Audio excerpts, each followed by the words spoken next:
5 reasons why you need to watch Empini in 12 seconds. Action-paced drama. It's got a bit of comedy, edge of your seat suspense, relatable and controversial. Boom.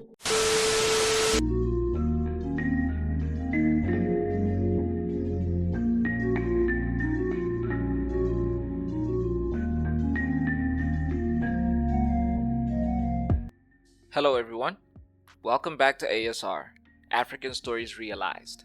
This is our weekly review of Empini Season 1. Don't forget to like and subscribe. Let's get into it. Episode 5 starts after Ndoni gets her father's diary from her mother.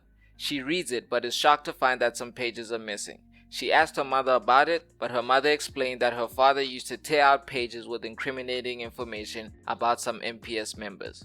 Ndoni then took the journal to Madlopa. Madlopa used a sketching technique to reveal one of the names in the journal. It turned out to be the name of a journalist from back in the day. However, Ndoni struggled to locate him. Meanwhile, Khaya and his wife agreed to set up a family dinner in an attempt to make peace between General Moeti and Enoch. Ndoni escorted Nosipho to a charity event. Unbeknown to them, Tobani had organized a shootout near the venue. Chaos erupted when the shootout ensued, but the episode ended as Ndoni was able to get Nosipho to safety.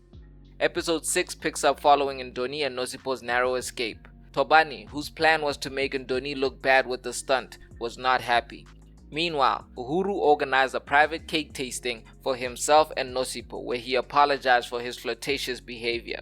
She accepted his apology and it seemed like the couple was back on track. However, during a lunch date with her friends, Nosipho found out that her fiancé was still flirting and cozying up with other women in pictures on social media.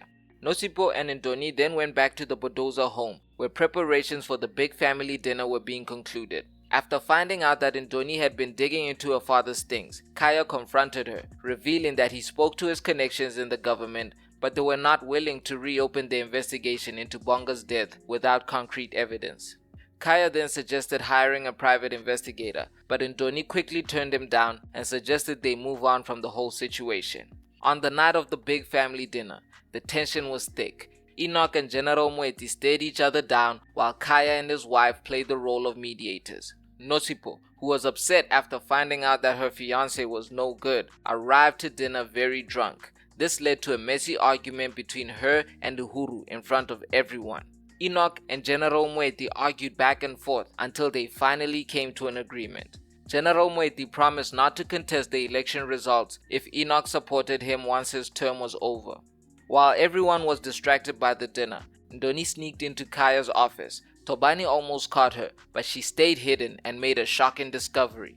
The episode ends with Ndoni finding her father's bracelet, the very one that had been missing since the night of his death.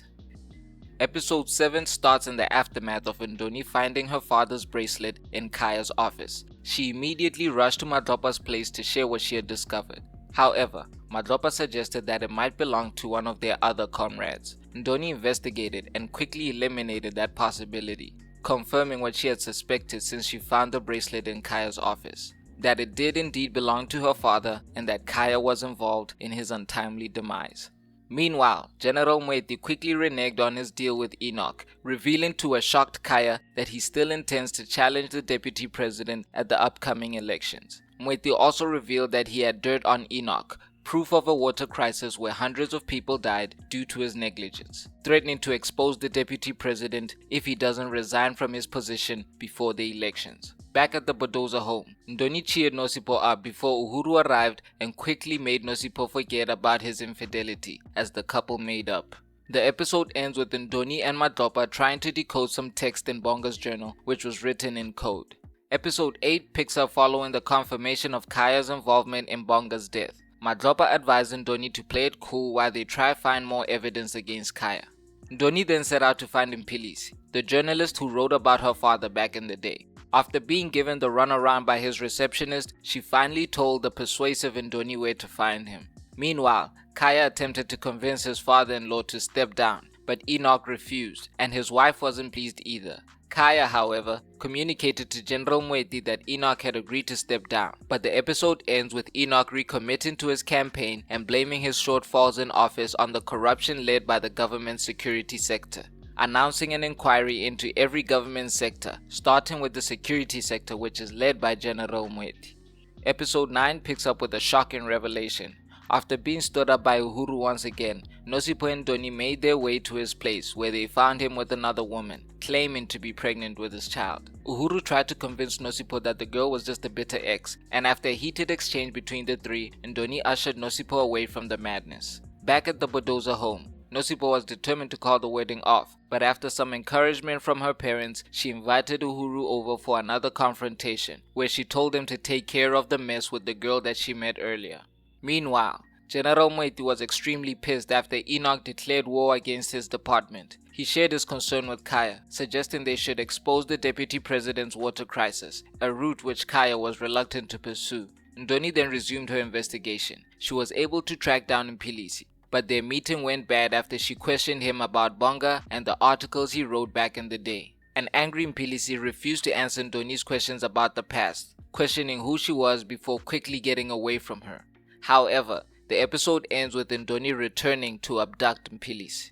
Episode 10 picks up with Ndoni torturing Mpilisi for information. He admitted that Khaya was involved in Bonga's murder and subsequent framing, promising Ndoni more evidence. However, when Ndoni and Madlopa went back for the information, they found that Mpilisi's home had turned into a crime scene after he supposedly killed himself.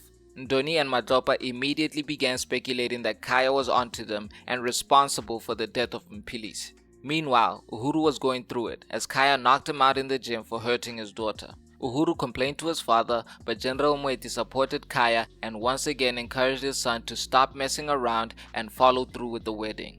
Uhuru then took steps to make sure the girl he got pregnant doesn't come back to haunt his marriage, promising her monthly payments to stay away. Back at MPS, Khaya and Tobani confirmed that they were indeed onto Ndoni and were responsible for Mpilisi's death. The episode ends with Tobani suggesting they kill Ndoni or send her away, but Khaya revealed he needs her close where he can keep an eye on her. Episode 11 picks up on the eve of Uhuru and Nosipho's wedding, as preparations come to conclusion and rehearsals took place, but there was still tension between the married couple-to-be, with Nosipho laying down the law to Uhuru. Ndoni then told Madlopa that she intended to kill Khaya. However, during rehearsals, Ndoni was triggered when she saw the strong bond between Khaya and his daughter. Despite Madlopa trying to discourage her, the episode ends with Ndoni coming to the twisted conclusion that she has to kill Nosipho. Episode 12 picks up on Uhuru and Nosipho's wedding day, with guests quickly arriving at the venue. The tension was thick, with Ndoni determined to kill Nosipho on her wedding day. Nosipho seemed to be getting cold feet, but after a pep talk from her mother and a heartwarming scene with her brother, the wedding service went ahead as planned, with Uhuru and Nosipho finally tying the knot and celebrating their union with friends and family at the reception. Despite Madlopa once again trying to discourage Ndoni from following through with her plan and Nosipho's heartfelt tribute to her at the reception, Ndoni went ahead with her plan. She set up a sniper and patiently waited for her shot, but it never came. The episode ends with shots being fired at Khaya from an unknown assailant as panic erupted at the wedding. Empini is finally heating up. I binge watched the last few episodes and I thoroughly enjoyed it. The show has alluded to Ndoni having mental health problems, but I personally thought it was the result of Khaya trying to limit her credibility over the events of the night the Bonga died. However, after seeing her beat up her MPS colleague, torture Mpilisi, and almost follow through with killing Nosipho, I have to conclude that she's a bit crazy, and Nambita does well to flip the switch. Her descent into madness was very well played. There's even a scene where Jabulani calls her Psycho Ndoni, and she was definitely given crazy eyes. Tobani has been revealed to be a double agent colluding with General Moeti, and I think they might be responsible for Khaya's shooting. General Moeti was very eager to get his son to the altar, and Tobani weakened security at the wedding. I also find it ironic that Ndoni's lack of focus at the wedding was also a vulnerability that led to the shooting. Another suspect we might have to consider is Madlopa. He might have carried out the shooting to avenge Bonga and to prevent Ndoni from making the mistake of killing Nosipho, who is an innocent in all of this. As much as the battle is between General Moeti and Enoch, Khaya's influence can't be underestimated. I actually think he wants the power for himself, and if he does survive the shooting, expect his political stock to rise as the potential for sympathy votes grows. Don't be surprised if he ends up in the seat that Enoch and Moeti are currently fighting over. Siyabonga Twala's performance, like the rest of the cast and production, has been nothing short of flawless. Khaya's son, Nkonto, is an aspiring musician. He started a one-sided beef with a Nigerian artist and it served as great comedic relief on the side. I watched the actor playing Nkonto, Joseph Sidibo, on 016 FM and I was impressed with his range. Hopefully down the line they can give his character more to do because he has a lot of potential for character development. Did you guys know that the actor playing Uhuru also played Skelo on Zone 14 back in the day? I didn't recognize him at first, but it's so clear now because he's still a player. I expect his baby mama to cause trouble for him, especially because she's keeping the baby. Nosipo even told Uhuru to sign the prenup because she doesn't want to inherit his child support. I'm really enjoying the show at the moment. Most of the characters are well fleshed out and the story is developing. Once again, I think it was a smart move releasing the show in the midst of the recent elections, and I think it's been the main draw towards the show for many people. And slowly but surely, more viewers are discovering just how good it is, despite its slow start. The suspense is finally starting to pay off, and we'll be back next week with another review. Don't forget to like and subscribe. This is ASR for the love of African filmmaking and storytelling.